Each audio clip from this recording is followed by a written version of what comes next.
Even though she's only 12 years old, Lily McKinley already feels the weight of the world's brokenness. She's seen it in her mother's exhaustion, her grandmother's illness, and the cruelty of Adam, the bully at her school. But most tragically, she experienced it 2 months ago when her father died in a terrible accident. In The Dragon and the Stone, the first volume in a brand new fantasy series for kids by Kathryn Butler, we follow Lily's imagination-fueled journey to the Somnium realm, where her father's secret history embroils her in an epic quest. With the help of a dragon guide named Cedric, Lily battles evil shrouds, harpies, and other creatures to find her way through grief, to rescue the world from evil, and to discover the power of redemption. Combining classic fantasy elements with deeply Christian themes, The Dragon and the Stone takes middle grade readers on a quest through castles, forests, and caverns to help a young girl find hope and usher in restoration. Today, we're pleased to share an exclusive preview of this brand new novel right here on the Crossway Podcast. Let's get started. The Dragon and the Stone by Kathryn Butler. Chapter 1. The Dragon in the Kitchen. Lily McKinley trudged into the house, plodded to the kitchen, and froze. On the counter in front of her, with its barbed tail curled like a question mark, a dragon gobbled her mother's crock-pot chili. Before this moment, it had been an ordinary Tuesday. Lily forgot about a science test, again, and muddled through questions about the water cycle in an anxious sweat. During recess, Adam Sykes stole her copy of King Arthur and His Knights, and with his signature sneer, he chucked the book into a mud puddle. Lily blotted the soaked pages with the hem of her jacket, and her throat tightened when she accidentally tore one of her father's sketches drawn in a margin. She arrived home with the beloved book clutched to her chest, then tripped on the stoop again.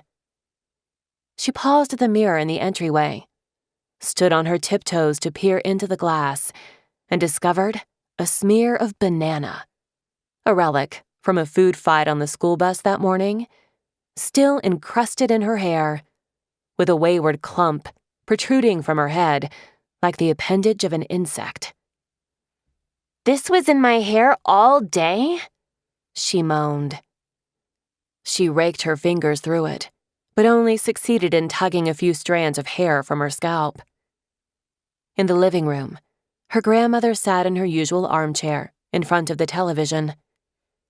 "Hi, Gran," Lily said, kissing her cheek. "Is Mom asleep?" Gran mumbled something unintelligible, and Lily dropped to her knees to meet her at eye level. A flicker of recognition brightened Gran's face, and with a tremulous hand, she reached to cup Lily's cheek. "Daniel," she whispered. "No, Gran. It's me, Lily. But I miss him too." She clasped her grandmother's frail hand, and Gran stared back, her eyes urgent and pleading. Then, as if blocked by a falling curtain, the spark in Gran's eyes dimmed, and her attention returned to the screen. Lily kissed Gran again and headed to the kitchen for her routine snack. She let her book bag drop with a thud, as always. She massaged away the headache throbbing behind her eyes, as she usually did after such a day. Then she saw it. It perched on the kitchen counter, its scales rippling and blood red under the overhead lights. A jolt of panic gripped Lily's chest. She took a step backward, then rubbed her eyes as if to wipe away a lingering dream. "It's my imagination again," she told herself. The scar on her palm, a relic from her explosive efforts to make flying shoes in the microwave, reminded her of the last time her thoughts went wild. Lily blinked, expecting the apparition to vanish and the day to grind on as usual. Instead, the beast dived deeper into the pot to slurp up the dregs. This can't be happening. Dragons aren't real. Lily's heart pounded. The creature stood no taller than her neighbor's Labrador retriever, but the claws with which it clasped the crock-pot tapered like daggers. As she examined its serpentine body and its sharp wings folded against its back like razors, her disbelief gave way to terror. There was no mistake. A dragon was in her kitchen. Lily's mind raced. 2 months ago, she would have dashed to find her parents if she saw so much as a spider on the floor. Yet, as she stood, rooted to the spot before a bloodthirsty monster, she thought of her mother, and she hesitated. Too often lately, Lily found her mom collapsed in exhaustion, her head dropped onto the crook of one arm, with an untouched cup of coffee still steaming beside her. Lily would place a hand on her shoulder, and when her mother lifted her head, she'd squeeze Lily's fingers. "It'll be all right, Lily," she'd say. Then she'd slog to a stand, wrap Lily in her arms, and head to the hospital to work another overnight shift. Lily had witnessed too many of those afternoons to disturb her mom now, when she'd finally squeezed in some sleep. She thought to call for Gran in the living room, but Gran couldn't eat or dress herself on her own, let alone face a dragon. There was no one to help. Subduing the monster was up to Lily, a shrimpy 12-year-old with banana in her hair. Her eyes darted from the dragon's fistfuls of claws to the sink, to the counters. "What should I do?" she asked, wringing her shirt sleeve as she fretted. "What can I do?" All the details she'd read about dragons, the fire-breathing, the treasure-hoarding, the maiden-swiping, rushed through her mind in a frightening tangle. Surely she was no match for this beast. Yet, what alternative did she have? If she stood idly by, she might be swiped herself. Or worse, barbecued. Lily saw a wooden spoon discarded on the counter and still plastered with tomato paste from her mom's dinner preparations. Slowly, silently, she stretched out her hand. "Please don't make a noise," she thought. Her fingers trembled as she grasped the handle, but to her relief, she retrieved it without a sound. She clenched her teeth and held the spoon aloft in front of her, as she'd seen so many knights raise their swords in the stories she loved. She imagined what Sir Lancelot or Sir Galahad would do if they fought with spoons. Lily drew a deep breath and then counted down. 3, 2, 1. "Daniel." Lily wheeled around. To her horror, Gran stood behind her, propped against the doorframe, a quizzical expression creasing her face. Lily waved her off. "No, Gran, go! Get out of here!" she mouthed. It was too late. A growl, like the sound of crunching bones, broke the silence. Lily turned to see the dragon's head lift from the pot. Its yellow eyes narrowed to slits and glared at her as steam spewed from its nostrils. "Gran, get out!" Lily yelled. The beast launched into the air with a piercing screech.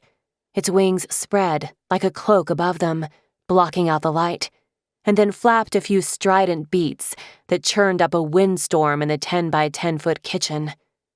The wind tore dangling pans from their hooks on the walls. The crockpot tipped over, sending beans and sauce streaking across the floor. Salt and pepper shakers crashed against the cabinets, and boxes of cereal flew from atop the refrigerator, then blew open to unleash a hail of flakes. Mustering all her courage, Lily ran into the center of the kitchen and swung the spoon at the beast. As usual, she was too short. She sliced empty air, and in fury, the monster bellowed a roar that rattled the silverware in the drawers and rocked the window panes in their casings. The dragon slashed its talons, just inches from Lily's face, and she ducked to the floor to avoid a whip from its tail. "Get away!" she yelled at the monster. "Leave us alone!" Another shriek split the air. Plumes of smoke filled the room, and the dragon's eyes hardened with malice. "Leave us alone!" Lily shouted again. Suddenly, a flash of light flooded the room. Lily shielded her face against the blinding glare, which mottled her vision with swirling colors. The light pulsed for a few seconds, and then, as quickly as it had begun, it snapped out. When Lily dared to open her eyes, the beast had vanished. She fought to steady her breathing and turned to Gran, who leaned against the door frame and hid her face. Beside her stood Mom, with a hand on Gran's shoulder. Lily rushed toward her. "Mom," she said breathlessly. "Did you see it? Did you see what just happened?" "Lily, what?" "There was a dragon, Mom. A real dragon. I know it sounds crazy, but I swear it's true. It was eating our dinner, and when I came into the kitchen, it flew into the air, and everything started flying around." Lily noticed the stricken look on her mother's face. It was the same expression her mom had given her, the time a costume party with their cat earned her a trip to the emergency room, and when her attempt to brew an invisibility potion drew the fire department. Lily braced herself for a lecture, perhaps even some yelling. Instead, her mother did something much worse. She buried her head in her hands and started to cry.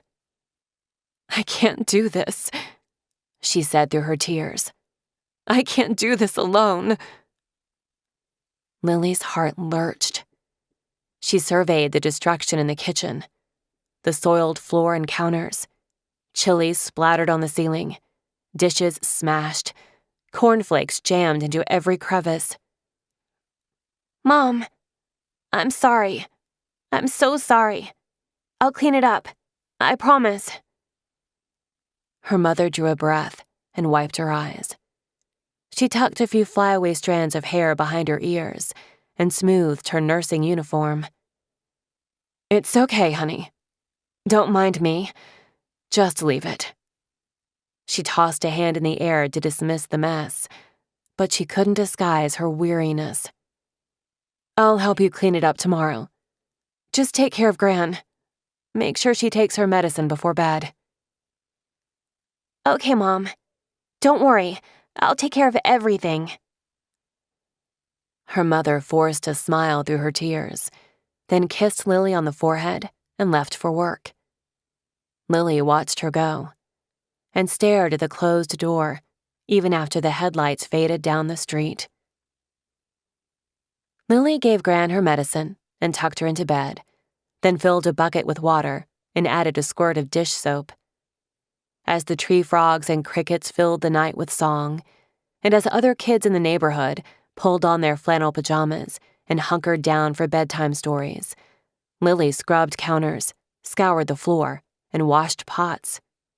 She vacuumed cereal from unlikely corners and shoveled crockpot fragments into the trash. After she'd wiped the last blobs of food from the walls, she retrieved King Arthur from the floor and shuffled to her room. Her head throbbed again. The dragon had seemed so real. Yet, how could it be possible? Her mom didn't believe her. Maybe she had dreamed it all up. Maybe she got carried away with her imagination again. Lily flipped through her book to clear her head.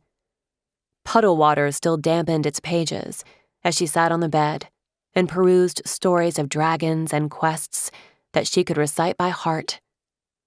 She longed for the world she glimpsed in the pages, an era when knights challenged evil against insurmountable odds, and good pulsed in the heart of every champion. A place where hope throbbed like a heartbeat. She lingered over a charcoal drawing in the back, featuring a bald-capped mountain with a 10-spired fortress, a valley unfolding beneath a setting sun, and a winding river. The drawing was her father's. Her eyes danced over some verses he'd scrawled in a corner of the page. He'd sung them countless times, while tucking her into bed, or while holding her after she'd stubbed a toe. As she read them, Lily sang softly to herself, "Carry me past the silver stream, into the realm of living dreams. There in the cool and whispering night, I'll wait for you in a cave of lights." She dwelled on the last words for a moment, then turned the page. To her surprise, something slid from the book. Lily's brow furrowed. In her lap lay a silver chain with a pale, teardrop-shaped stone dangling from one link. A swirl of white mist seemed suspended in its depths. "How did this get in here?" She ran her fingers over the smooth surface of the stone. Her father had worn it for as long as she could remember. He said he'd found it in the creek behind his house as a boy. His story had inspired her habit of ducking her hands, wrist deep into muddy creek banks, to search for magic stones. She felt grateful. Its weight in her palm felt like a part of him she could keep and hold. Yet in all her 12 years, she'd never known him to take it off. Had he really left it for her before he departed on his trip? Had it really been in her book all along, safely tucked away for all these months since he'd died? She draped the necklace over her head and patted the stone where it rested over her heart. Then she reached under her pillow for her dad's shirt, a tattered flannel rag her mother always teased him about. After 2 months, it didn't smell like him anymore. But after a few rolls of the cuffs, the sleeves felt soft and welcome against her arms. She lay down and tried to sleep, but her mind stirred with a mess of thoughts: dragon wings, sponges, smeared banana, science tests, scales and claws, the discovery of a pale stone. The memory of the dragon's eyes penetrated through all the images. Their bilious shade and the ruthless way they bore into her made her shudder. She hoped they would never lock her in their menacing gaze again. And yet, in a part of her mind she couldn't explain, she marveled about what would happen if they did. She drifted into a fitful sleep. Hours later, when the stars blinked awake, the stone around her neck glowed like a dollop of moonlight.